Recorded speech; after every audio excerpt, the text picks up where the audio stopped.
Bien, vamos a hacer una breve reseña de la iglesia que hemos estudiado el sábado pasado, que era la iglesia de Sardis, o que es la iglesia de Sardis, que según habíamos visto, que quiere decir lo que queda, más o menos lo que queda, se interpreta de otra manera, de otras maneras también, eh, los escapados.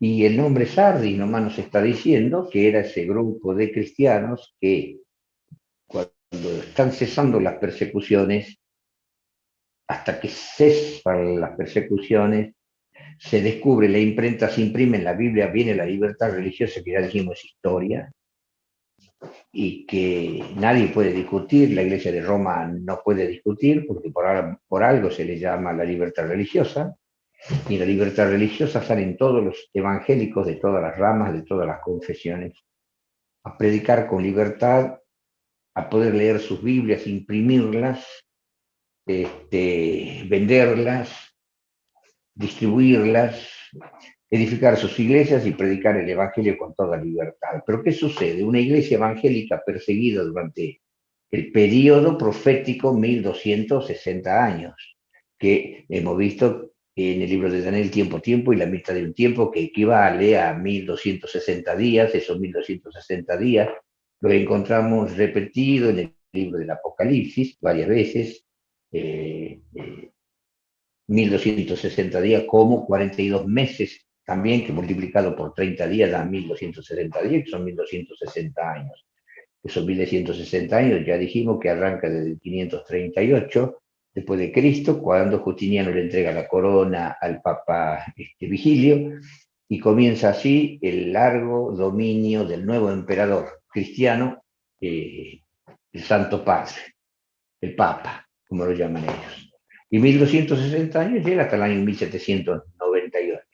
Y de ahí viene el general Berthier y los mismos franceses que con Clodoveo le dieron la autoridad al Papa Vigilio y que se convierten los francos al catolicismo romano, los mismos franceses son los encargados de, pasados los 1260 años, darle una herida a la bestia. Lo apresan al Papa Pío VI.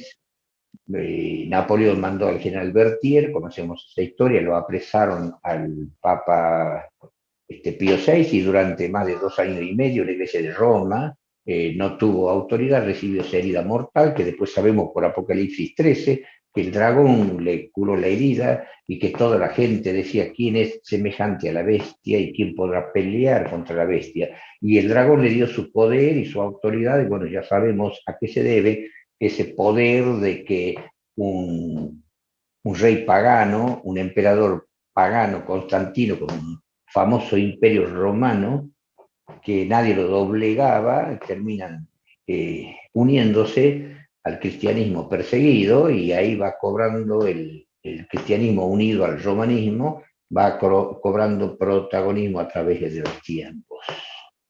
Bueno, ya hemos estudiado, ya hemos visto todas estas cosas, pero cuando surge la iglesia de Sardis, o sea, llamémosle así a los evangélicos, con propiedad los evangélicos de diferentes confesiones, dentro de ellos estaban los calvinistas, estaban los luteranos, llamados con propiedad protestantes porque eran católicos y protestaron sobre la Iglesia Católica, más los evangélicos que vienen de las diferentes confesiones a través de los siglos, perseguidos y ahora en libertad. Y ahora, teniendo ellos la Biblia en la mano, lejos de crecer en materia de doctrina y en una consagración y en una obediencia de acuerdo a la Biblia, se quedan, no progresan en el conocimiento de la verdad, quedan detenidos. Y entonces ahí vemos la palabra del Señor Jesús, que Él se manifiesta como que tiene los 7 espíritus de Dios. Nosotros ya hemos visto qué quería decir los 7 espíritus de Dios, que escudriñan toda la tierra, que escudriñan todos los corazones,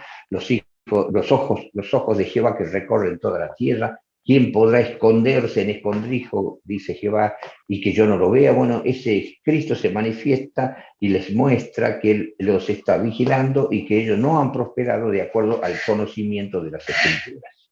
Que ahora había comenzado ya la libertad religiosa, la impresión de la Biblia, las distribuciones de la Biblia, la prédica con libertad. Bien, entonces el Señor Jesús les dice claramente, yo conozco tus obras, que tiene nombre, los grandes evangélicos y que nosotros lo estudiamos perseguido a través de los años, 1260 años, aunque el periodo de persecución se acortó porque más o menos 1715, pero el hecho de que hayan acontecimientos, y eso tiene que quedar claro, hermanos, el periodo profetizado es de 1260 días proféticos, que son años, dado en tiempo, la mitad de un tiempo, o en 42 meses, son los 1260 días. Y entonces el hecho de que ese periodo esté en una comparación de textos no significa que porque hayan habido acontecimientos que lo hayan acortado al periodo, los acontecimientos son acontecimientos dentro del periodo, pero el periodo dicho tanto en el libro de Daniel como en el libro del Apocalipsis, repetido, y que podemos hacer una comparación de texto con ese periodo, no lo podemos acortar al periodo, y el periodo de Tiatira termina en el año 1798, pero hay como una especie de fusión. Mientras está terminando los 1260 años, está iniciándose, o sea, va terminando la iglesia de Tiatira y se fusiona y va empezando el periodo de Sardis, sin que encontremos en la Biblia una fecha exacta, porque no la hay, sino son acontecimientos. Se descubre América, tierra de libertad, y muchos de los europeos perseguidos, en especial los ingleses, los franceses, y otros, holandeses también dice la historia, huyen a la tierra de libertad. Y allí surge Estados Unidos como una nación protestante. Pero esa iglesia, lejos de progresar, se detienen en materia de doctrinas y en materia de obediencia por falta de un conocimiento. En este caso ellos podrían haber conocido lo que es la ley de Jehová. Bueno, ellos seguían creyendo en el domingo, en la inmortalidad del alma y muchas otras cosas que no corresponden, o comer animales inmundos, cosas que la Biblia nos señala en el libro, perdón, de Isaías, en el capítulo 66, versículos 15 al 17, que cuando venga el Señor en gloria y majestad, venga Jehová.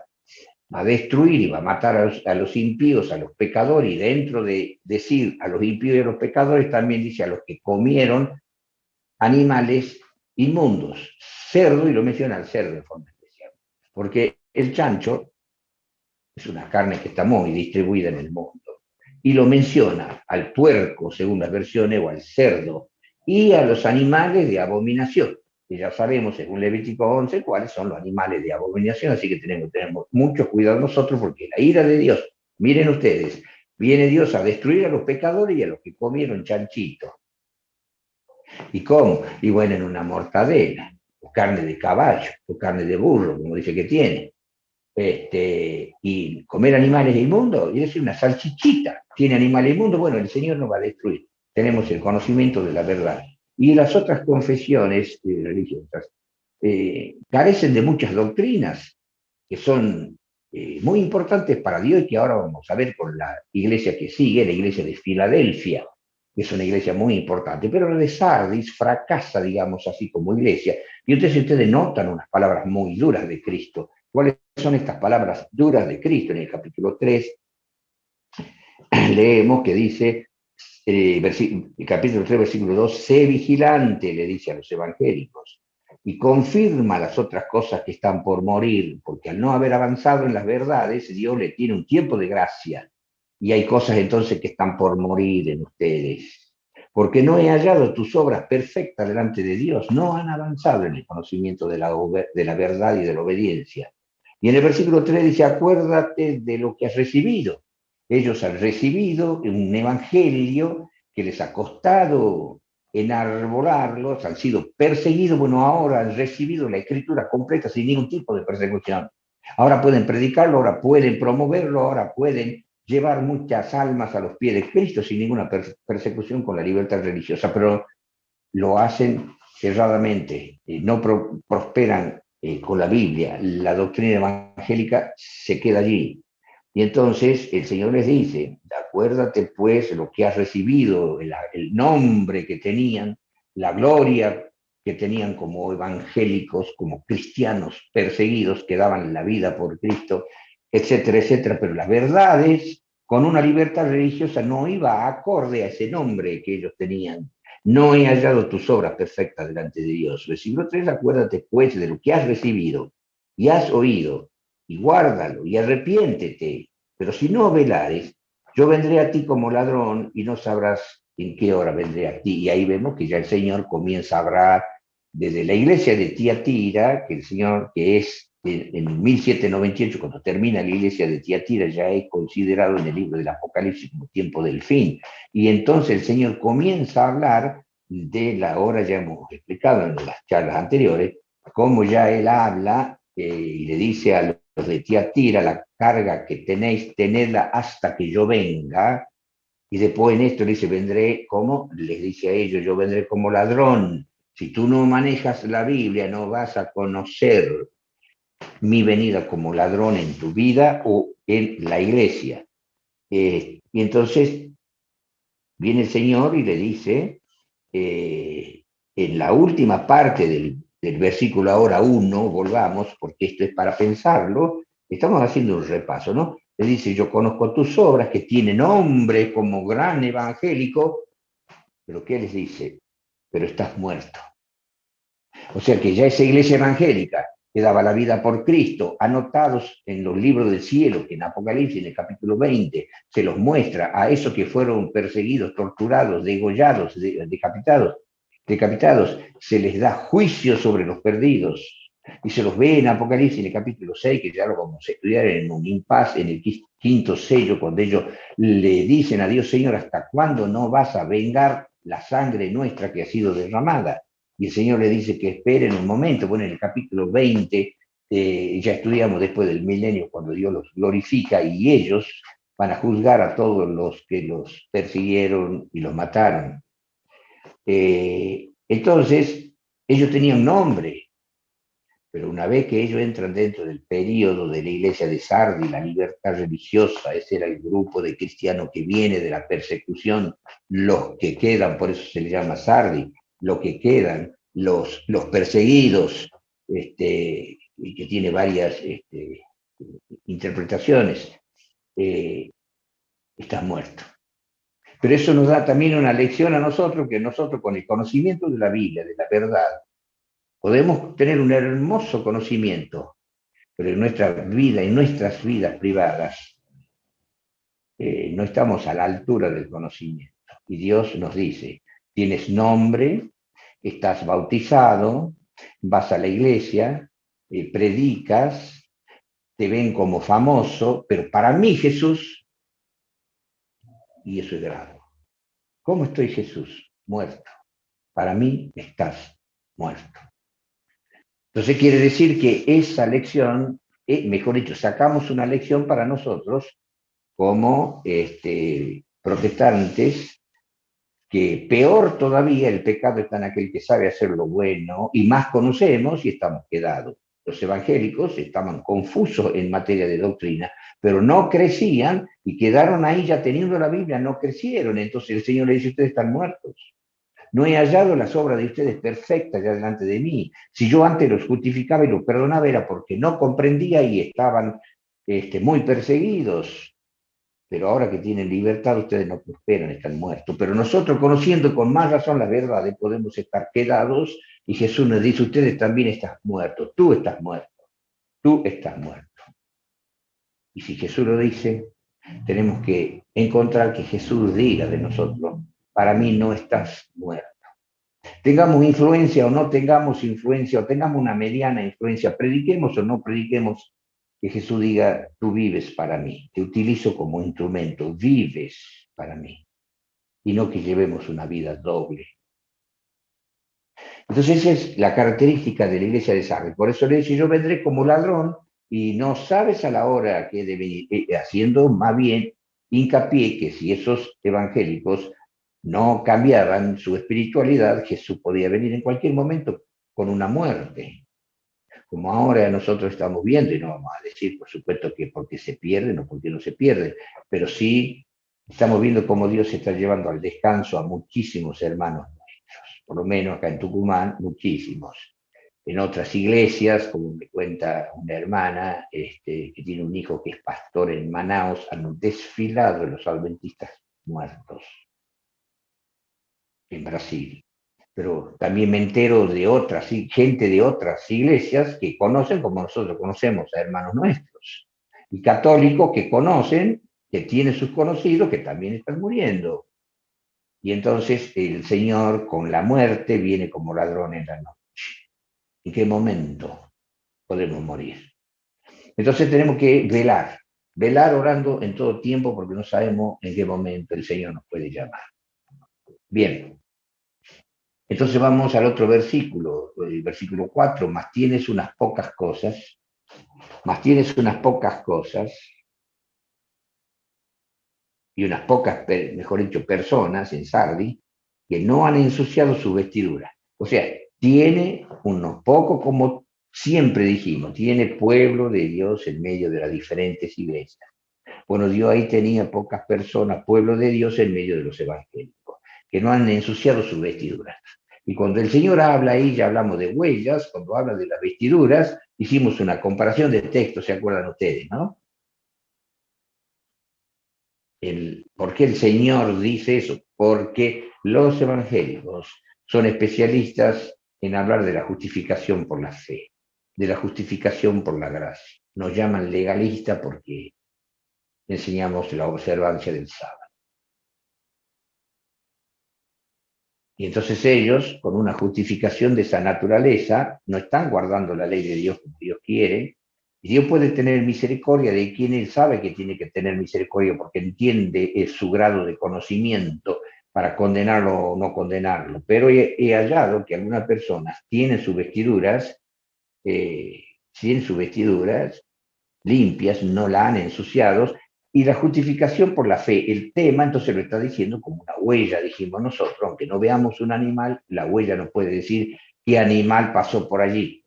Y entonces las huellas de lo que está diciendo Jesús es porque está hablando del tema que manejó Lutero, justificación por la fe. Enarbolaron la justificación por la fe. Comienzan los evangélicos a hablar de la justificación por la fe. Lutero despertó a muchos católicos que no era la justificación por las obras. Sin embargo, hay un equilibrio. Y es largo de hablar del tema. Y el equilibrio está en que debemos creer en la justificación por la fe, pero debemos observar también la ley de Dios. No podemos anular la ley de Dios.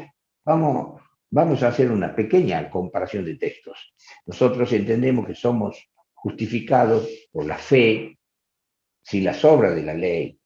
Y vamos a ver en el libro de Santiago, vamos a hacer un repaso, que no lo vimos el sábado pasado, pero en el libro de Santiago, el apóstol dice en el capítulo 2,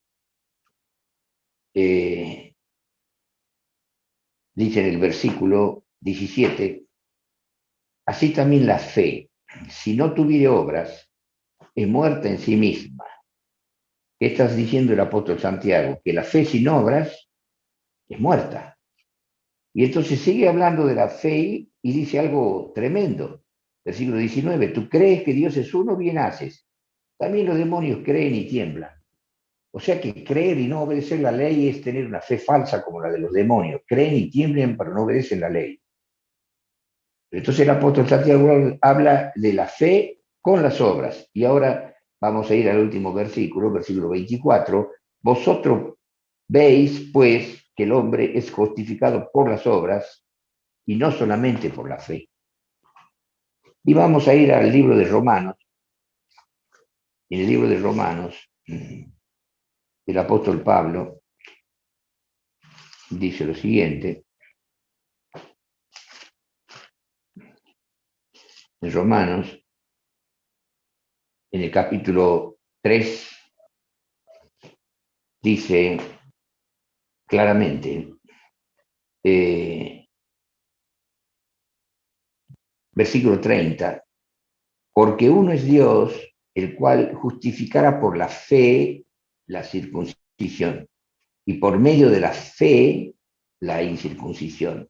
Pero el versículo 31, como le estaba hablando de la fe, y ahora vamos al versículo entonces 28, escuchen bien, lean bien. Así que concluimos ser el hombre justificado por fe sin las obras de la ley. Y hasta ahí están detenidos los evangelistas. Somos justificados sin las obras de la ley. Y ustedes adventistas hablan del sábado y hacen hincapié en el sábado, en la ley. Ustedes son legalistas. Y entonces vamos al versículo 31. Luego deshacemos la ley por la fe, en ninguna manera.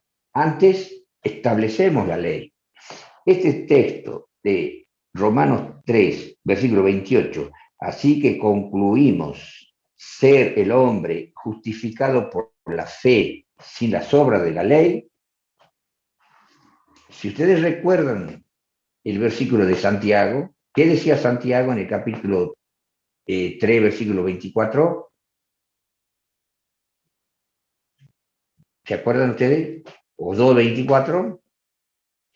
Ya se me hizo una confusión. Vamos a Santiago, en el capítulo 2, perdón, capítulo 2, versículo 24, repasamos, vosotros, dice Santiago, lo contradice a Pablo, vosotros veis pues que el hombre es justificado por las obras y no solamente por la fe. ¿Y qué dice el apóstol Pablo en el capítulo 3, versículo 28? Así que concluimos ser el hombre justificado por la fe sin la obra de la ley. Y lo sentamos a los dos apóstoles y lo escuchamos a uno de una manera y al otro de otra. Entonces el evangelista se agarra de este versículo de Pablo, somos justificados por la fe sin las obras de la ley. Y nosotros los adventistas, ¿qué hacemos? ¿Nos agarramos de Santiago? No, la ciencia del adventista es escucharlo a los dos. Porque el apóstol Pablo mismo dice en el versículo 31 del capítulo 3, luego deshacemos la ley por la fe. Él está diciendo que el hombre es justificado por la fe sin las obras de la ley, luego deshacemos la ley por la fe, en ninguna manera antes establecemos la ley.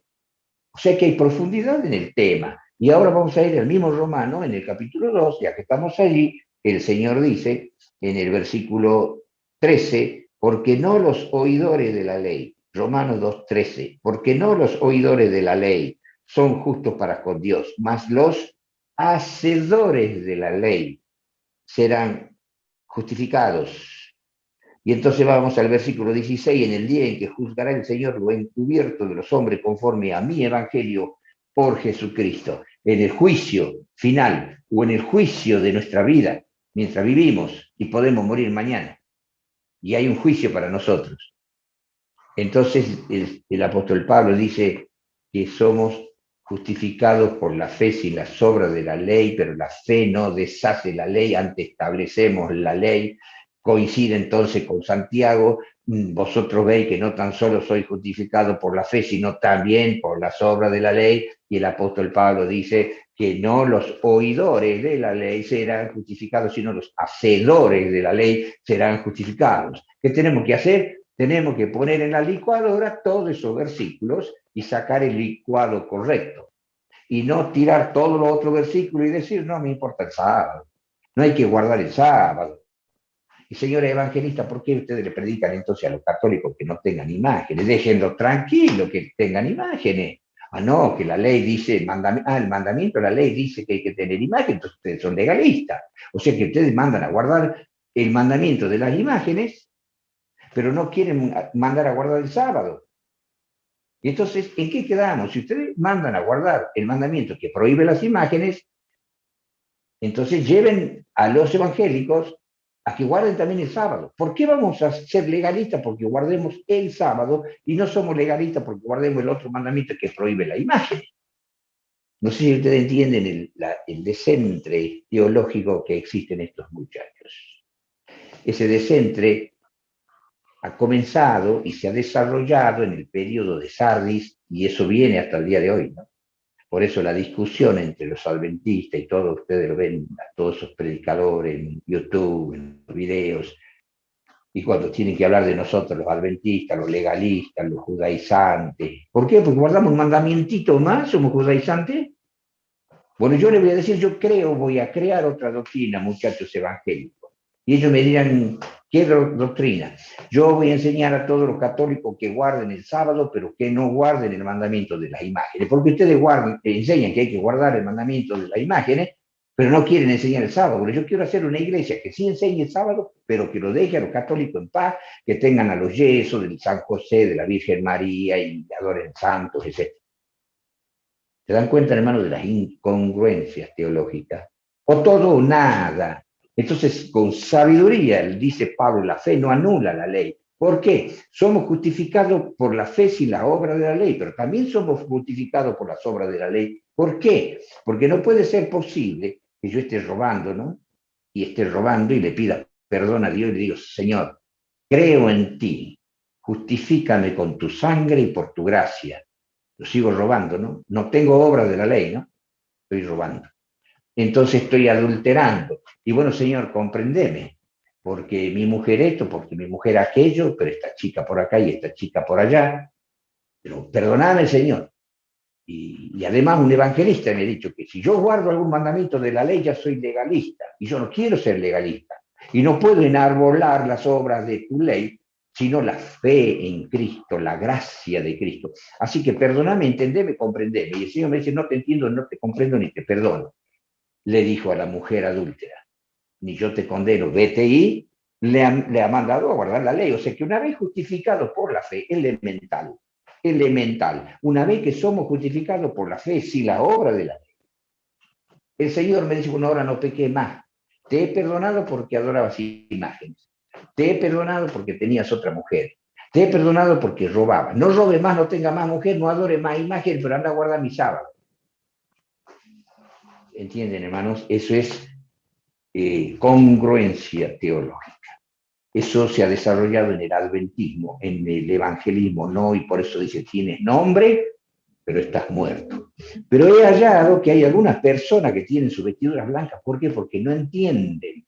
Y como yo le dije en Romanos capítulo 11, y les repito, ya vamos a estudiar Romanos 11, Romanos 2, Romanos 11, ya lo vamos a estudiar si Dios quiere, y nos vamos a detener, y nos vamos a separar un poco del tronco apocalíptico, nos vamos a ir por las ramas, pero vamos a volver al tronco apocalíptico, porque es muy necesario conocer esas cosas. Pero el Señor dice, se encerró, y yo les dije de memoria, oh profundidad de la riqueza, de la sabiduría y de la ciencia de Dios, cuán inescrutables son sus caminos e insondables sus juicios, porque Dios los encerró a todos en incredulidad para poder tener misericordia de todos. Y Santiago 4, versículo 17 dice, el pecado está en aquel que sabe hacer lo bueno y no lo hace. Entonces el Señor esconde el conocimiento, los deja en el desconocimiento, no les habla con el Espíritu para que no entiendan y Él los tenga que condenar. Los encerró en incredulidad a los paganos, a los maometanos, a los budistas, católicos, mormones. Tengo ovejas que no son de este redil, no conocen la plenitud de la verdad, pero no todos los evangelistas, no todos los católicos, no todos los budistas, no todos los hinduistas, no todos los islamistas son hijos de Dios. Dios tiene pueblo. Tengo ovejas que no son de este redil, aquellas me conviene traer, pero el Señor sabe quiénes son. Y a eso se refiere el Señor cuando dice, tengo unas pocas personas que no han ensuciado su vestidura porque lo hacen inocentemente sin entender. ¿Me explico, hermanos? Volvamos entonces, sigamos con el Apocalipsis, con la parte final de la iglesia de Sardis. Y entonces el Señor sigue diciendo en el versículo 5, habíamos visto las vestiduras blancas, porque son dignos, andarán conmigo en vestiduras blancas porque son dignos. Hicimos una comparación. ¿Se acuerdan ustedes de la comparación o no? De Apocalipsis. ¿Qué significan las vestiduras blancas? ¿Cuál era el tema que se estaba discutiendo en el mundo evangélico? Que lo inicia Lutero, que se desarrolla, entran en una incongruencia teológica. Los adventistas descubren la congruencia teológica. Y veamos entonces en Apocalipsis, en el capítulo 19, y en el capítulo 19 y en el versículo 7 y 8, dice, gocémonos y alegrémonos y démosle gloria, porque son venidas las bodas del Cordero y su esposa, que es la iglesia, se ha aparejado. Bueno, ahora ya está aparejada la esposa. Y le fue dado que se vista de lino fino, limpio y brillante, porque el lino fino son las justificaciones de los santos. Está hablando de la justificación por la fe. En esa iglesia se están viendo las huellas de todo lo que estamos diciendo. Estaba el tema justificación por la fe en el medio, que termina destruyéndolo a los evangélicos en general, sin hablar las excepciones que Dios tiene, porque no avanzaron en materia de teología y se quedaron en eso. Somos justificados por la fe sin la obra de la ley, pero enseñan a guardar 9 mandamientos. Y nosotros decimos somos justificados sin las obras de la ley, pero enseñamos los 10. Pero también enseñamos que si pisoteamos algún mandamiento, como dice Santiago, en el capítulo 2, que el que hubiere guardado toda la ley, pero ofende en un solo punto, ya se ha hecho culpable de todo. ¿Se acuerdan o lo leemos? ¿Se acuerdan de memoria o lo leemos? Lo vamos a leer, no vaya a ser que no se acuerden algunos. Vamos a Santiago, y entonces en el capítulo 2, Santiago capítulo 2, leemos,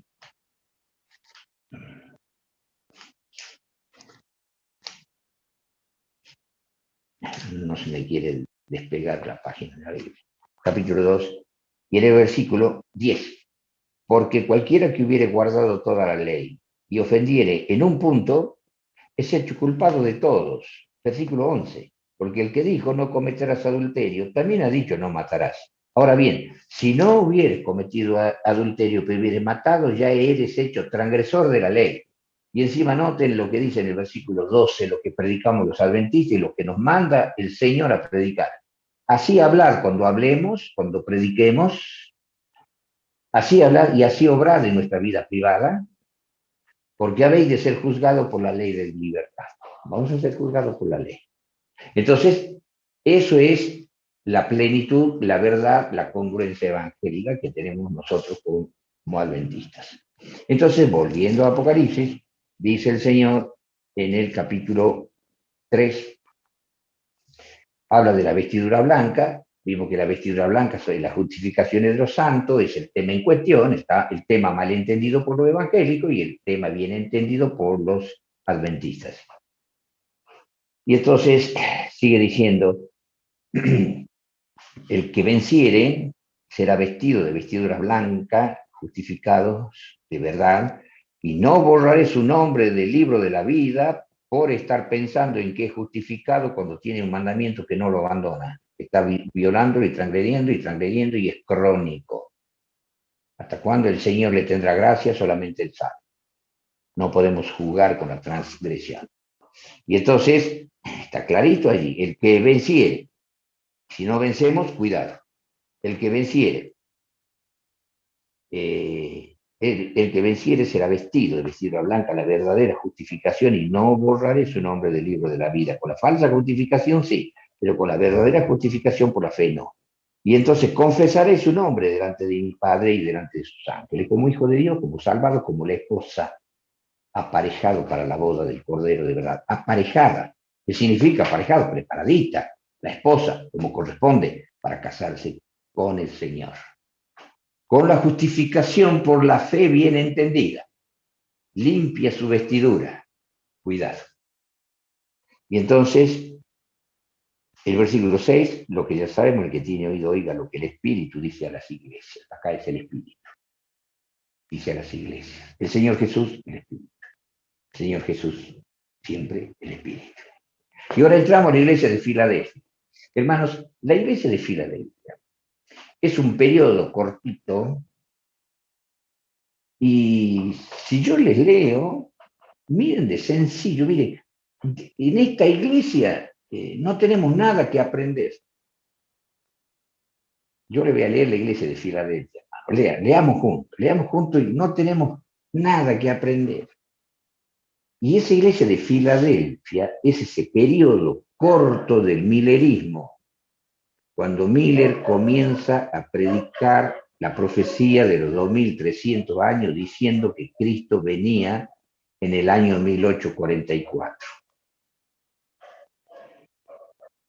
Y los versículos que están dados allí, en la apariencia, lo vamos a leer. Y escribe al ángel de la iglesia de Filadelfia. Filadelfia significa amor fraternal. Ya vamos a explicar por qué. Y entonces dice estas cosas, dice el santo, y bueno, el santo Jesucristo, es verdadero, el que tiene la llave de David, ya lo hemos visto, que abre y ninguno cierra y cierra y ninguno abre. Y le dice, como siempre, a las otras iglesias, yo conozco tus obras y he dado una puerta abierta delante de ti, la cual ninguno puede cerrar, porque tienes un poco de potencia y has guardado mi palabra y no has negado mi nombre. Aquí yo doy de la sinagoga de Satanás, los que se dicen ser judíos, ya lo hemos estudiado, porque son falsos cristianos y no lo son, no son verdaderos cristianos, más mienten. Y aquí yo los constreñiré a que vengan y adoren delante de tus pies y sepan que yo te he amado. Y porque has guardado la palabra de mi paciencia, algunas cositas para ver, yo también te guardaré de la hora de la tentación que ha de venir en todo el mundo para probar a los que moran en la tierra. Aquí yo vengo presto, otro mensaje, yo vengo presto, y porque dirá, yo vengo presto, notan ustedes que desde la iglesia de Tiatira está haciendo hincapié en su venida, ¿no? Y yo vengo presto, retén lo que tienes, ¿qué habrán tenido? Para que ninguno tome tu corona. Y al que le venciere, yo le haré columna en el templo de mi Dios y nunca más saldrá fuera, y escribiré sobre él el nombre de mi Dios y el nombre de la ciudad de mi Dios, la nueva Jerusalén, la cual desciende del cielo de con mi Dios, y mi nombre nuevo. El que tiene oído, oiga lo que el Espíritu dice a las iglesias. Este periodo, hermanos, se dice amor fraternal porque Miller descubre que había una profecía que no se la había estudiado. La profecía de los 1260 días proféticos fue estudiado por muchos cristianos a través de los siglos y muchos las han entendido y hablaban del surgimiento de una iglesia, del papado, del dominio del papado, y la entendían bastante bien. Lo que hacen los adventistas, sobre todo Uri Smith, es recopilar estudios de muchos estudiosos teólogos del pasado para entender la profecía del capítulo 7 del libro de Daniel, pero quedaba un periodo al aire, y era el periodo de los 2300 días de tarde y mañana, o 200, mejor dicho, tal cual como está escrito, las 2300 tardes y mañanas. Ese periodo nadie lo estudió. Entonces Miller, con oración, se ha puesto a estudiar qué será este periodo de las 2300 tardes y mañanas. Ese periodo nadie lo estudió. Él se dedica a estudiarlo y entiende que 2300 tardes y mañana, una tarde y una mañana, el libro de Génesis fue la tarde y la mañana del día primero, fue la tarde y la mañana del día segundo. Entonces eran 2300 tardes y mañana, eran 2300 días, y días son años, como 1260 días son años, días proféticos son años, entonces 2300 días proféticos son 2300 años. Acá hay un periodo más largo que el de los 1260. Hay que ver cuándo comienza. Entonces lo estudia y ve que comienza en el año 457 a.C.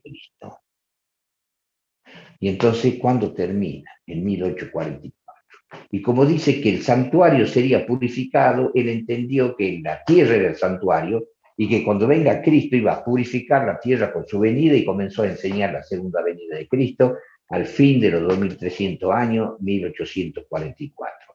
Y esa predicación, esa forma de entender de este hombre fue propagándose a nivel mundial, en el mundo cristiano. Cristo viene, Cristo viene, Cristo viene en el año 1844. Y entonces, ¿por qué se le llama amor fraternal? Porque los cristianos comenzaron a asustarse de las diferentes ideologías y, lejos de estar picoteándose los unos con los otros, comenzaron a tener amor, a prepararse porque Cristo viene. Hay mucha gente que han vendido sus casas, propiedades, porque decían, ya viene Cristo. Otros se suicidaron porque no tenían miedo. Pasaron un montón de cosas, hermanos. Ya eso es historia, es viejo. Pero ¿qué pasa? En ese periodo se comienzan a amar los cristianos, a prepararse, a hacer cultos, cantarle himnos a Dios, asistir a las iglesias, abandonar los pecados, se arrepienten muertos de miedo, viene Cristo y no vino nada. Entonces Mille se pone a estudiar y cambia la fecha y se va para octubre, el octubre nuestro. Y no viene nada. Entonces lo estira la expiación hasta el 22 de octubre, cosa que no puede ser, pues ya estaba en un estado de desesperación y no vino nada. Y el pobre Miller pasó la vergüenza del siglo y está profetizada la vergüenza que pasó Miller, lo vamos a ver bien clarito en Apocalipsis 10, más claro no puede estar. Y de ahí ustedes van a ver el surgimiento de la iglesia profetizada. Acá vienen cosas maravillosas. La iglesia adventista con su doctrina bíblica es perfecta y se la puede debatir con una potencia y conocimiento que los evangélicos ni se la sueñan. Y ellos nos picotean superficialmente, pero no saben si es que nosotros conocemos, no saben lo que nosotros podemos manejar. ¿Qué ha pasado con ese periodo? Había un amor fraternal. Todos se amaban, todos se querían, todos tenían un pensamiento. Cristo viene, ay de mí, si no estoy bien. Entonces era amor fraternal. Pero en todos los versículos que nosotros hemos leído, es como que hemos ido al campo, a la selva, y vamos a encontrar en esa ida imaginaria al campo tantas huellas que si no la vemos a las huellas, vamos a decir, sí, me fui al Amazonas, ¿y qué has visto? Nada. He sentido cantar pájaros, traté de mirarlo, pero los árboles tan frondosos que no sé qué pájaro eran, aves, no sé. Sentía yo el grito de los monitos, pero no alcanzaba a divisarlo porque los árboles altos y frondosos. ¿Y abajo qué has visto? Y bueno, no he visto ningún animal y así pasa, ¿no? Uno se va a la selva y no ve nada. Uno tiene que tener conocimiento de cómo manejarse en la selva para poder descubrir la variedad enorme de animales que hay.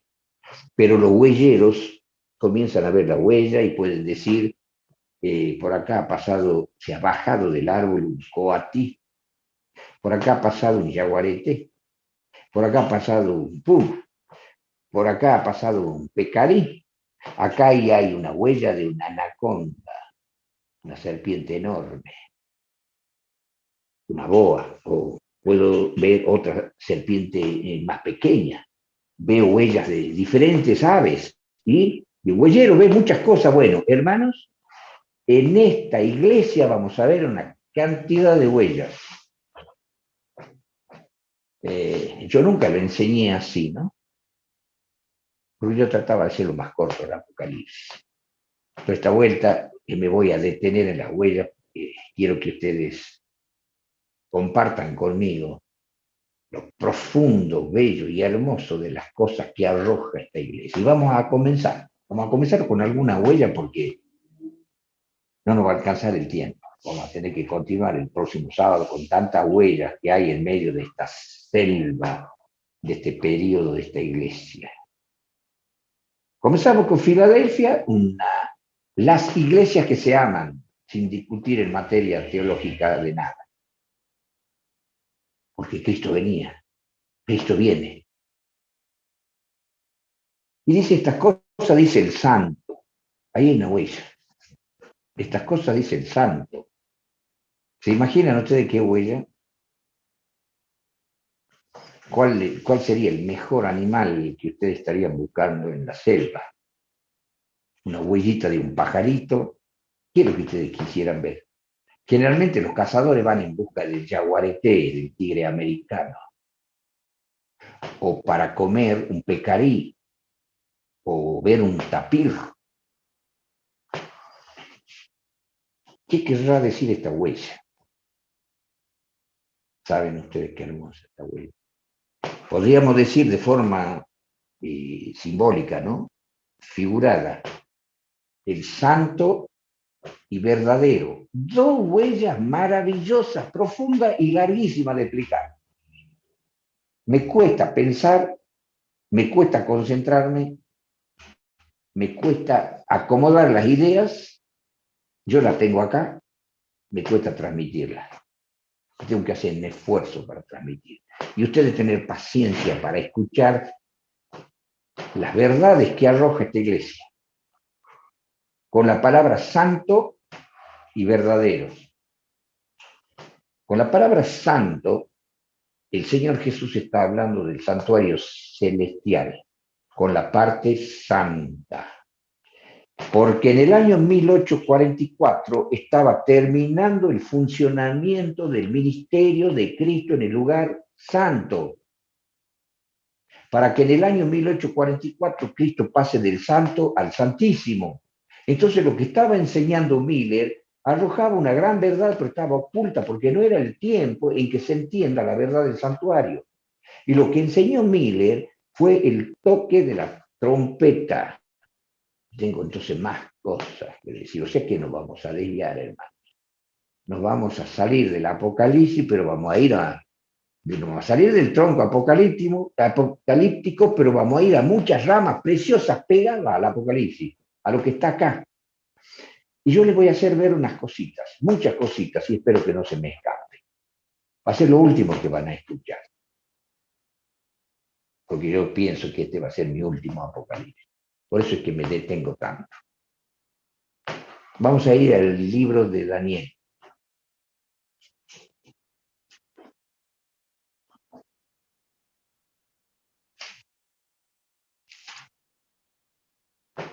En el capítulo 8.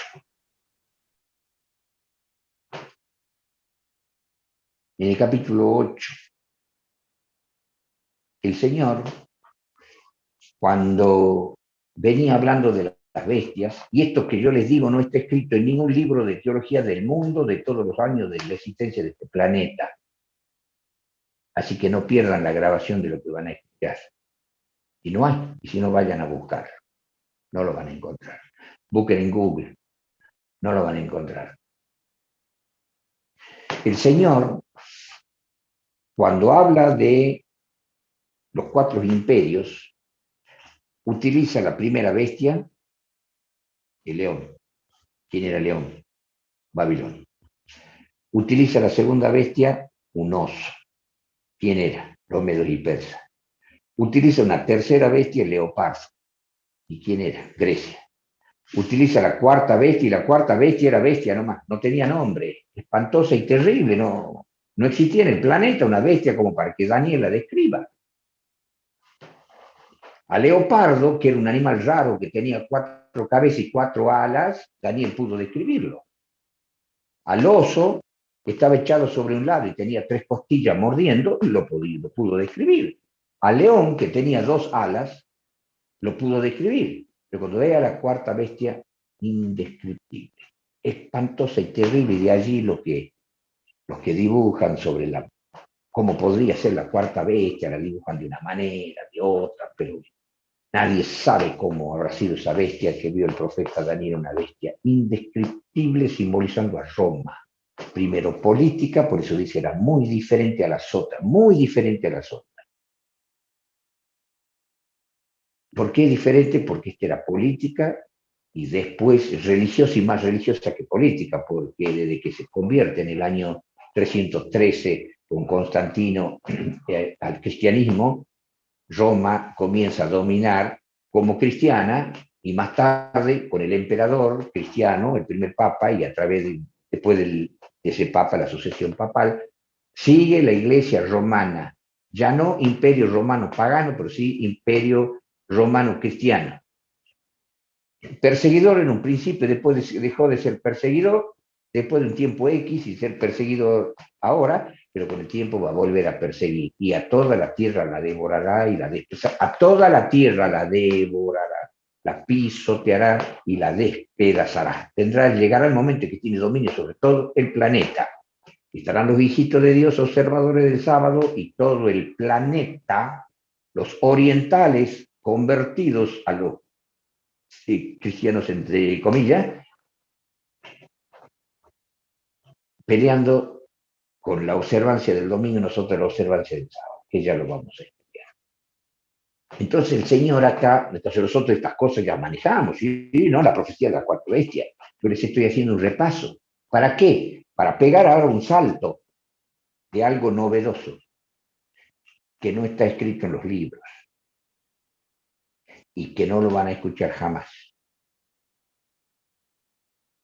Viene Dios, cambia los símbolos. ¿Por qué cambia los símbolos? Ahora ya no va a hablar de Babilonia porque ya había sido destruida. Ya no pone una bestia para Babilonia, pone una bestia para el otro imperio. Estaba gobernando los medos y persas. Y los medos y persas, en la profecía de las cuatro bestias era el oso. Y entonces yo hago una pregunta, Señor, pero ¿por qué acá, cuando me habla de los medos y persas, noten, en el capítulo 8, dice en el versículo 4, o el versículo 3, y alcé mi ojo y miré y aquí un carnero que estaba delante del río. Y ustedes pueden seguir leyendo, y que el carnero, y que el carnero, y el carnero. Y después vamos a preguntarle, ¿qué opinan ustedes, hermanos? Queremos saber quién era el carnero. Y ¿a qué hermano le podemos preguntar? ¿A qué pastor le podemos preguntar? ¿A qué teólogo le podemos preguntar? No le preguntemos al ángel Gabriel, ¿qué opina? ¿Es mejor o no es mejor? Ya está, le preguntemos al ángel Gabriel quién era el carnero. Y nos vamos al capítulo 8 y vamos al versículo 20, versículo 19. Y dice el ángel, he aquí yo te enseñaré. Gracias, Gabriel. Gracias, yo te enseñaré. He aquí yo te enseñaré lo que ha de venir en el fin de la ira, porque al tiempo se cumplirá. Aquel carnero que viste que tenía cuernos son los reyes de Media y de Persia. Gracias, Gabriel. ¿Quién puede discutir?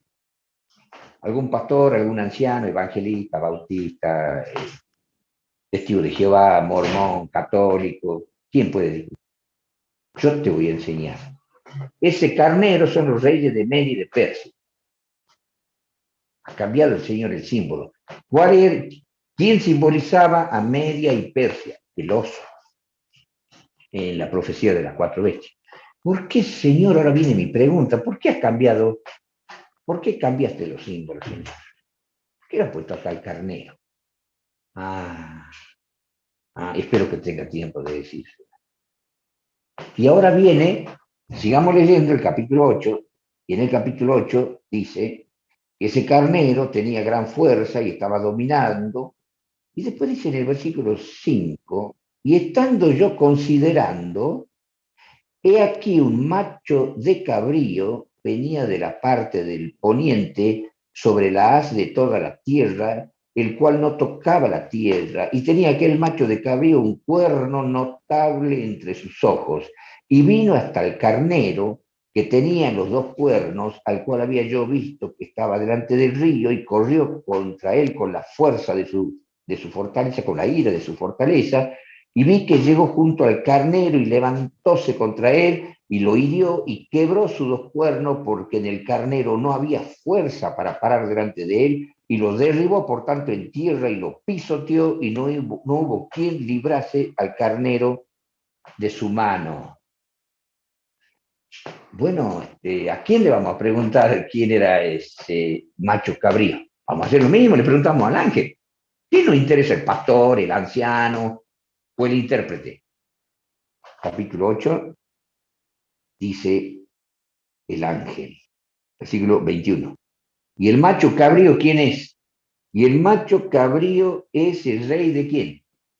De Grecia. Mi versión antigua dice Javán. Cuando yo estaba en primer año en el secundario estudiaba el libro de Astolfi o de Ibáñez, Mis hijos de Drago. Y ahí decía Grecia o Javán. Y acá en mi Biblia antigua, versión antigua dice Javán, en otra versión dice Grecia, y eso es historia.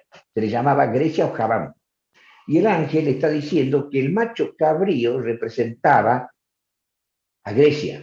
y que ese cuerno notable que tenía entre sus ojos era el rey primero. ¿Y cuál fue el rey primero? Alejandro Magno. Y la historia cuenta acá que después ese cuerno fue quebrado en 4 partes. Y entonces el ángel dice que el ser quebrado significa que ese reino se iba a dividir en 4 partes. Y la historia dice que con la muerte de Alejandro Magno, ese imperio fue dividido y uno lo tomó Casandro, el otro Lisímaco, el otro Seleuco y el otro Ptolomeo. Y eso es historia y el ángel lo ha dicho y el ángel Gabriel y así se cumplió y en la historia está.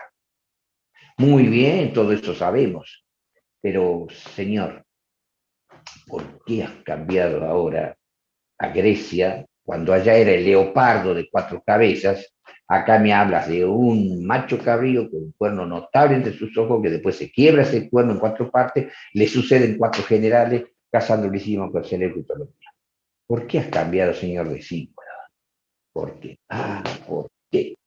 Porque aunque el Señor está arrojando una verdad, que nosotros ya la conocemos en la profecía de las 4 bestias, después muestra que cuando caiga Grecia, invade Roma y después nos lleva a todas las actividades del cuerno pequeño de la 4ª bestia. La 4ª bestia tenía 10 cuernos, ¿se acuerdan ustedes? Y tenemos la profecía del capítulo 7 del libro de Daniel. Tenía 10 cuernos: visigodo, trogodo, lombardo, suevo, bárbaros, los franco, alamán, burgundia, rociajón, los 10. Y surge un cuerno pequeño que crece y a 3 derriba. Érulos, vándalos y ostrogodos, que eran los arrianos, que pelearon contra los otros 7 mandados por Constantino cuando se convierte al cristianismo. Decreto de Constantino en el concilio de Nicea en el año 325, y eso es historia. Y después viene la bestia con todos los errores de doctrina, y acá es para rastrear, pero no es lo que vamos a estudiar. La pregunta es la siguiente: ¿qué tiene que ver con la iglesia de Filadelfia?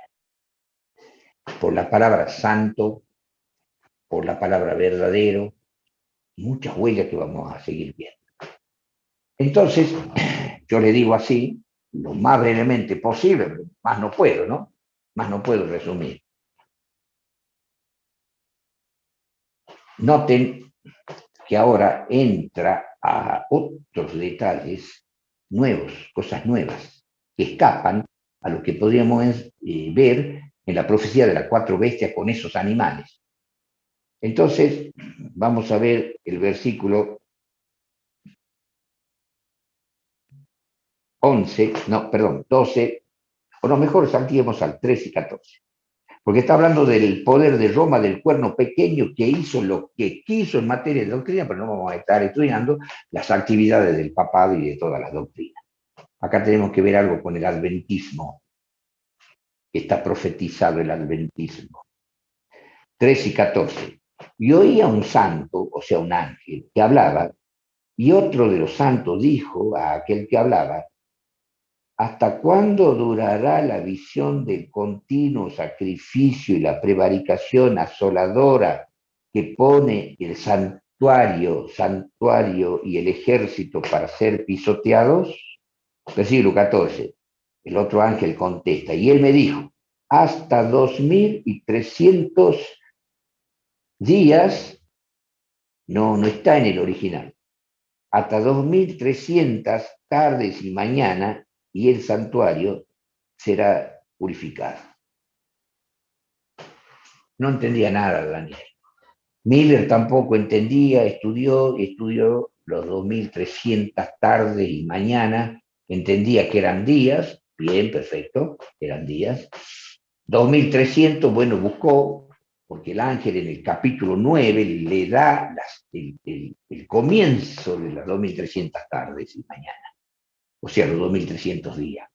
457 antes de Cristo, con el decreto de liberación que se le da a los judíos para que reedifiquen a su templo, Jerusalén, que había sido destruido. Y una serie de cosas. Y les habla también del bautismo de Cristo, que predicaría 3 años y medio y moriría el Cristo a la mitad de la semana. De ahí se le daría 3 días y medio proféticos, 3 años y medio de gracia a los judíos, que llega hasta el año 34, y el Señor les corta la gracia a los judíos como pueblo pero no como individuo. Y entonces el Evangelio comienza a ser predicado a los gentiles y pone el Señor un ministro para los gentiles, que fue el apóstol Pablo a partir del año 34. El Evangelio comenzaría a ser predicado en forma especial a los gentiles hasta el fin. Hay muchas cosas para ver, pero viene la pregunta, Señor, ¿por qué has cambiado los animales? Y estás hablando de continuo. La palabra sacrificio no está, pero se le entiende en la comparación de textos. Tanto en el libro de Levítico como en el libro de Números, todos los días el sacerdote practicaba lo que se llamaba el continuo sacrificio. Él lo dice clarito, continuo sacrificio. ¿Y por qué era continuo? Porque era continuo sacrificio, mañana y tarde, ofreciéndose carnero. Un carnero a la mañana y otro carnero a la tarde. Esto será, dice Jehová, continuo sacrificio. ¿Para qué? Para que el pueblo de Dios viva perdonado, porque yo podía estar en la extensa tierra de Israel, podía estar en una provincia, en otra, y voy y cometo un pecado, no significaba que yo iba a llevar un corderito y me iba a ir hasta el santuario y le iba a entregar al sacerdote, lo iba a matar al corderito, iba a haber derramamiento de sangre para que se me perdone un pecado de quizá de que he perdido los controles, he insultado a mi prójimo, o porque he robado y bueno, ahora le devuelvo y vengo a pedir perdón y me vuelvo a ir desde donde, Jerusalén, donde estaba el santuario, y me voy caminando hasta la última parte de la tierra de Israel. Hermano, no había auto, no había ómnibus, no había avión, y tener que irme caminando o en burro. Llego hasta allá y cometo otro pecadito. Entonces agarro otro corderito y me vuelvo a Jerusalén, y así cada individuo de Israel, y entonces los sacerdotes iban a enloquecer con millones de israelitas, millones de corderos. Cada rato que peque un israelita, entonces para eso estaba el continuo sacrificio, donde el sacerdote ofrecía un carnero a la mañana y un carnero a la tarde, un carnero a la mañana, y era continuo sacrificio. ¿Para qué? Para que si yo pecaba y estaba en la punta de la tierra de Israel, en esta provincia o en la otra, o el otro pecaba o el otro pecaba, tan solo decía, Jehová perdona mis pecados. Y para eso estaba el continuo sacrificio, para que su petición sea cumplida por Jehová, a causa de que el sacerdote ofrecía un sacrificio en la mañana y un sacrificio a la tarde. Del carnero. ¿Han entendido, hermanos? Entonces, cuando acá se habla de este cambio de símbolo, el ángel está preguntando hasta cuándo va a permanecer el ministerio, porque el ángel cambia la palabra acá. ¿Hasta cuándo va a permanecer el ministerio del carnero? Por eso lo cambió. Y viene y le contesta el otro ángel. Note, hoy, versículo 13, hoy un santo y otro de los santos que hablaba. ¿Hasta cuándo durará la visión del continuo? Aunque no diga sacrificio. Pero ya sabemos por la comparación. Y la prevaricación asoladora que pone el santuario, lo está mencionando al santuario. ¿Qué santuario será? Y el ejército para ser pisoteados. Y cuando dice acá el versículo 13, hoy un santo que hablaba y otro de los santos que le dice al otro, ¿hasta cuándo durará la visión del continuo? Y medio que quedamos sin saber, ¿no? ¿Qué quiso decir? ¿Hasta cuándo durará la visión del continuo? Y viene el otro ángel y lo contesta. ¿Para qué contesta así? Noten. Y el versículo 14 dice, y él me dijo, hasta 2300 días de tarde y de mañana, y el santuario será purificado. Le está contestando todo. El otro dice el continuo, y este le contesta tarde y mañana. Y el ofrecimiento de tarde y mañana de carneros era del continuo sacrificio en el funcionamiento del lugar santo del santuario terrenal. ¿Me han entendido? Vean ustedes imaginariamente el lugar santo y el lugar santísimo. Durante el 359 días del año se ofrecía un carnero a la mañana y un carnero a la tarde, que se llamaba, según el libro de Números y el libro de Levítico, continuo sacrificio. Ofrecerás, dice Jehová, un carnero a la mañana, un carnero a la tarde, y esto será continuo sacrificio, lo dice.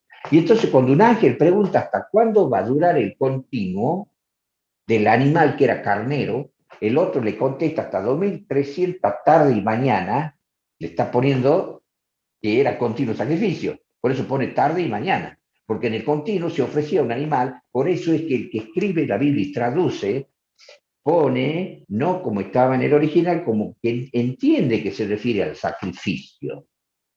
Lamentablemente se les preguntó a Uri Smith, a otros pastores a través de los siglos, a personas de influencia teológica, y dice, no, no sabemos qué querrá decir continuo. Y hay una persona, no quiero decir quién es, dice, el silencio es prudencia. Pero con nosotros vemos el contexto, hermanos. En el libro de Levítico, el libro de Números, que el continuo es continuo sacrificio, porque se ofrecía un carnero a la mañana y a la tarde, y viene el ángel y le pregunta hasta cuándo va a durar el continuo, y el otro le contesta hasta 2300 tarde y mañana. Y el santuario será purificado, o sea, termina el ministerio del carnero, porque se ofrecía un carnero 359 días del año, y en el año 360, perdón, en el día 360 del año religioso hebreo, se cambiaba de animal, se ofrecía un macho cabrío y era el día de la expiación. Ustedes habrán estudiado, Enzo le habrá dado estudio bíblico, o ustedes habrán dado estudio bíblico, ustedes habrán aprendido que se ofrecía un macho cabrío para el día de la expiación. Quiere decir que el funcionamiento del lugar santo, del santuario celestial, terminaría en los 2300 tardes y mañana, días proféticos, tardes y mañana, pero al decir tarde y mañana, y al cambiar los animales, para que entendamos que la profecía, o la razón de haber cambiado los animales, era para que entendamos que el ministerio de que era el carnero en la tierra, que equivale en el cielo, terminaba en el año 1844, las 2300 tarde y mañana del continuo sacrificio, que sería el lugar santo del santuario celestial, terminan en el año 1844 para que ingrese el macho cabrío, y todavía lo dice, ¿para qué? Para la purificación del santuario, como decir, ¿de qué color es el caballo blanco de San Martín? Ah, no sé. ¿De qué color es? El silencio y prudencia. No, me está diciendo, ¿de qué color el caballo blanco de San Martín? Blanco, pues.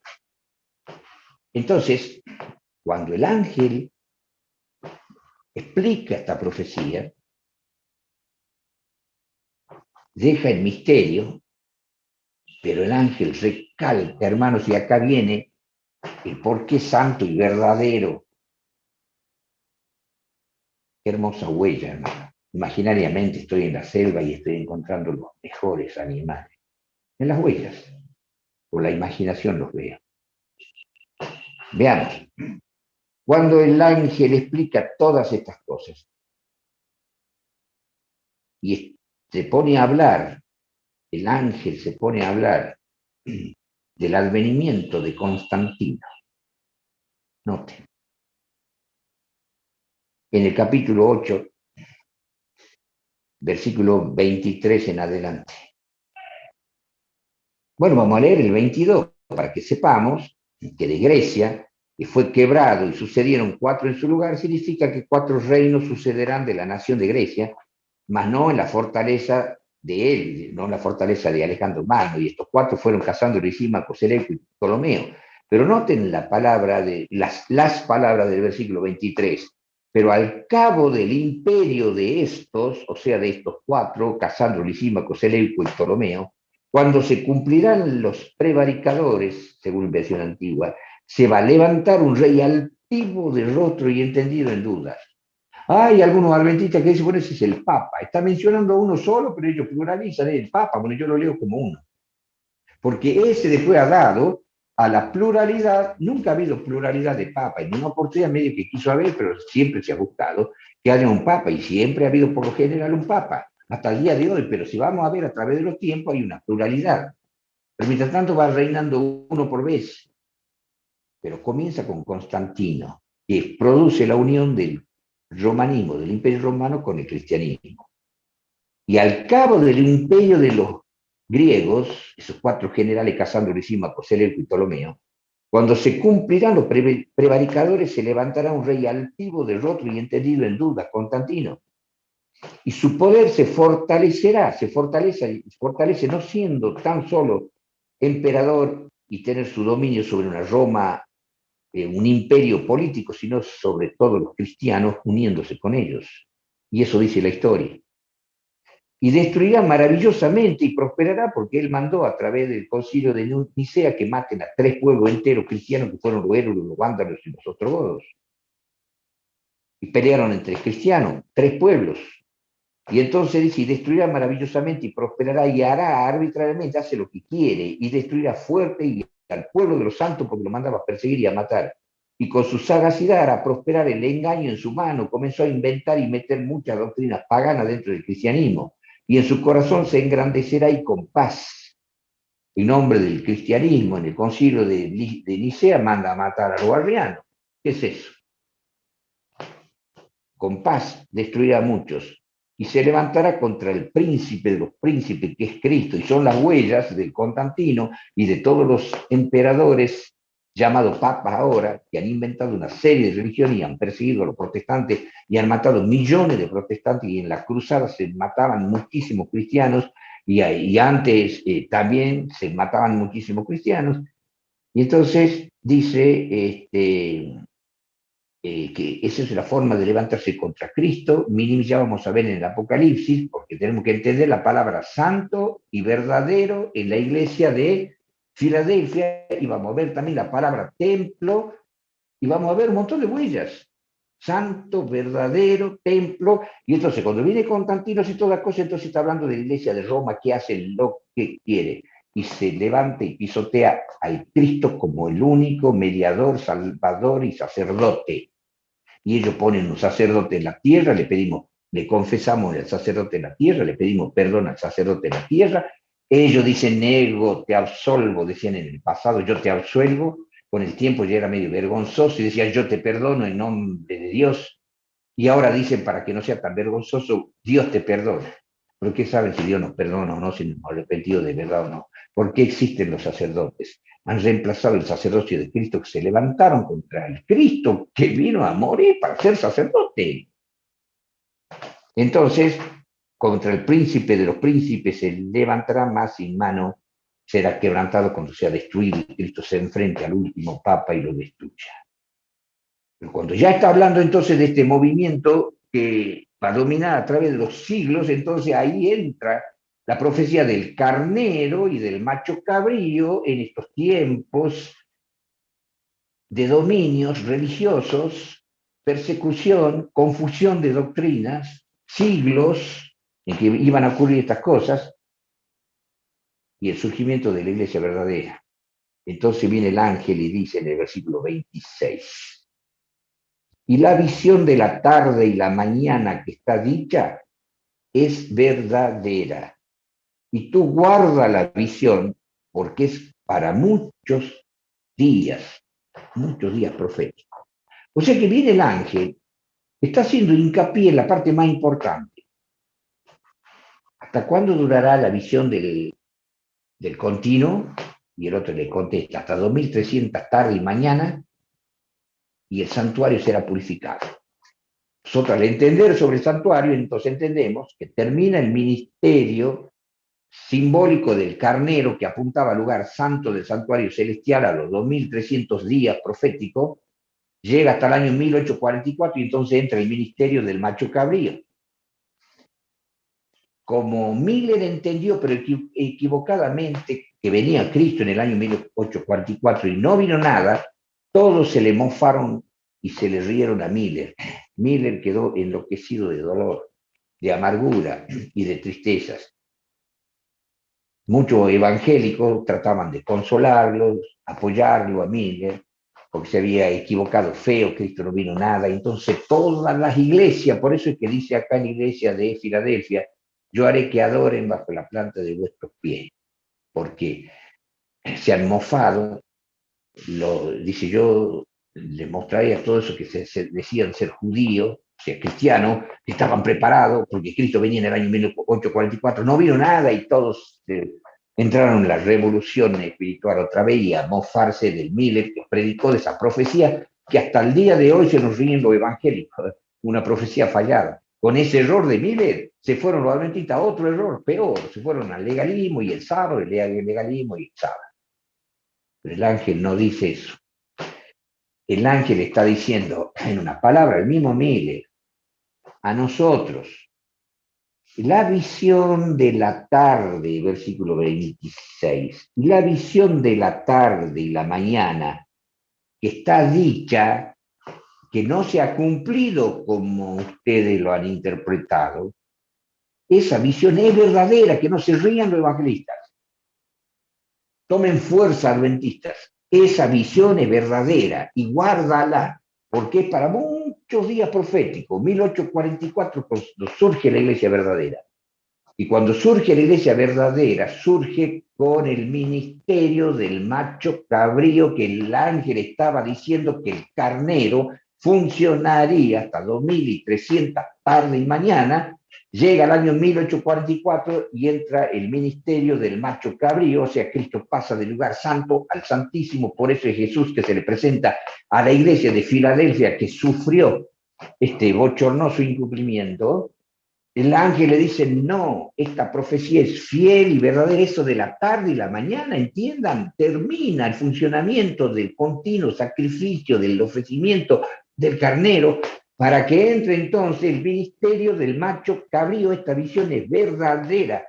Cristo pasa del lugar santo al santísimo en el año 1844, fin de los 2300 días. Esta visión es verdadera. Por eso ahora volvamos a Apocalipsis y la veamos. Acá estamos viéndolo al animalito de las huellas que vemos en Filadelfia. Y entonces, Apocalipsis capítulo 3, escribe el ángel de la iglesia de Filadelfia, que se amaba porque pensaba que Cristo venía en el año 1844. Estas cosas dice el santo, porque sí, en la iglesia de Filadelfia todavía Cristo estaba en el santo, porque con Miller todavía se estaba esperando el 1844, todavía no sabían nada. Y verdadero, para que sepa que el ángel dijo de esta profecía, cuando venga el chasco, que no sufras, que no te aflijas. La visión de la tarde y de la mañana que está dicha es verdadera, aunque todos se te mofen, todos los cristianos, es verdadera. Y yo, Cristo, soy el verdadero, que he dado esta profecía verdadera, que le mandé al ángel que diga que era verdadera, a que repita, a que les recuerde, que les recalque. Esta visión de la tarde y la mañana, los 2300 tarde y mañana, se va a cumplir y terminará la misión o el ministerio del carnero, o sea, Cristo en el lugar santo. Cuando llega el año 1844 y Cristo no vino nada, era el paso de Cristo del lugar santo al santísimo. Y ahora en este momento estamos de forma simbólica en el ministerio del macho cabrío hasta el fin del mundo. La profecía se cumplió. Así dice el santo y verdadero. Y tenemos que ir terminando, hermano, porque vienen otras huellas que me va a llevar mucho tiempo para explicar, porque tenemos que ir al libro de Hebreo para que estas palabras que estamos viendo de la iglesia de Filadelfia la veamos explicada por el apóstol Pablo, lo que yo le estoy explicando, lo que está explicando el apóstol Pablo. Y no vamos a tener que detener. Y de ahí recién saltar a otras huellas. Es bellísima la iglesia de Filadelfia. Y después de esto muestra la iglesia que sigue, sí o sí es la adventista. Así que muchas gracias por la atención. Si Dios quiere, nos veremos el próximo sábado si tenemos vida y salud. Bueno, Gracias por la atención.